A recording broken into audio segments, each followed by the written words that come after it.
রাত তখন প্রায় 1টা।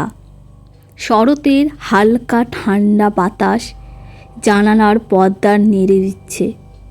দীপা একা থাকে অফিস, আর সন্ধ্যায় ফিরে 1 কাপ চা হাতে নিয়ে সে জানালার ধারে বসে থাকে। বাইরের আলো আঁধারিতে হারিয়ে যেতে ভালোবাসে। কিন্তু গত কয়েকদিন ধরে ওর কেমন একটা অস্বস্তি হচ্ছে। মনে হয় কেউ যেন ওকে দেখছে।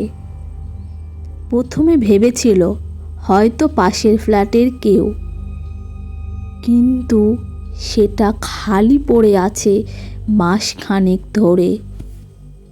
সেই রাতেও দীপা চুপচাপ বসেছিল জানালার ধারে, হালকা মিউজিক চালিয়ে। হঠাৎ একটা আওয়াজে চমকে উঠল। টিকটিকি না, যেন জানলার কাছে টোকা দেওয়ার মতো শব্দ। সে খেয়াল করে দেখল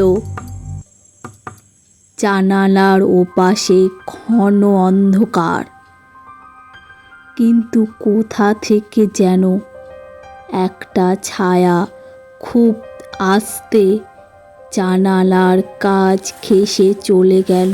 হোশ করে জানালার পাশে গিয়ে দেখল কেউ নেই। পরদিন সকালে অফিস যেতে যেতে পাশের বৃদ্ধ কেয়ারটেকারকে জিজ্ঞাসা করল দীপা, দাদু, পাশের ফ্ল্যাটটা এখনো খালি তো?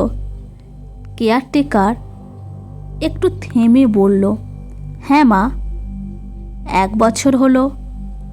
একটা মেয়ে ছিল, নামটা বোধহয় রিমি। ছাদ থেকে ঝাঁপ দিয়েছিল, তখন থেকে ফ্ল্যাটটা তালা দেওয়া আছে। দীপা তখন হেসে বলল, তাহলে মাঝে মাঝে ভেতর থেকে শব্দ আসে কিভাবে? বৃদ্ধের চোখ মুহূর্তেই বড় হয়ে গেল। কি, তুমি শুনেছ? মা, দরজা বন্ধ রাখো। ওই মেয়েটার আত্মা নাকি এখনো বেরোয়নি। রাতে দীপা চেষ্টা করলো সব ভুলে থাকতে। নেটফ্লিক্সে হরর সিনেমা দেখছিল আর ভাবছিল সবই কল্পনা। ঠিক তখনই বাথরুমের কলটা আপনাতেই চলতে শুরু করলো। সে দৌড়ে গিয়ে বন্ধ করলো কল। একটু অস্থিরতায় চোখ মেলল আয়নার দিকে, আর তখনই সে দেখল পেছনে এক মেয়ে দাঁড়িয়ে আছে, সাদা নেকলেস পরে, মাথা নিচু করে, মুখ দেখা যাচ্ছে না। দীপা চিৎকার করে ঘুরতেই মেয়েটা নেই। বুকটা কাঁপছিল, গলা শুকিয়ে গিয়েছিল। অনেক কষ্টে জল খেয়ে শুয়ে পড়ল। ঘুমের মাঝে দীপা আবার একটা আওয়াজে জেগে উঠল, টোক টোক টোক, জানালার কাছে। আস্তে আস্তে উঠে জানালার দিকে এগিয়ে গেল দীপা।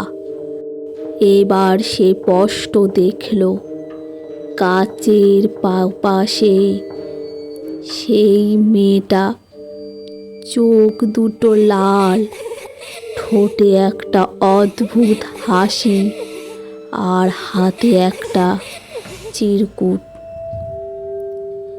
আমি ফিরছি, আমার জায়গাটা তুমি নিয়েছ।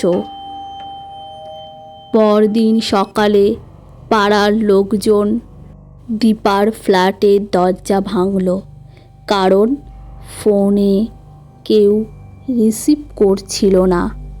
দরজা খুলে তারা যা দেখল তাতে থমকে গেল।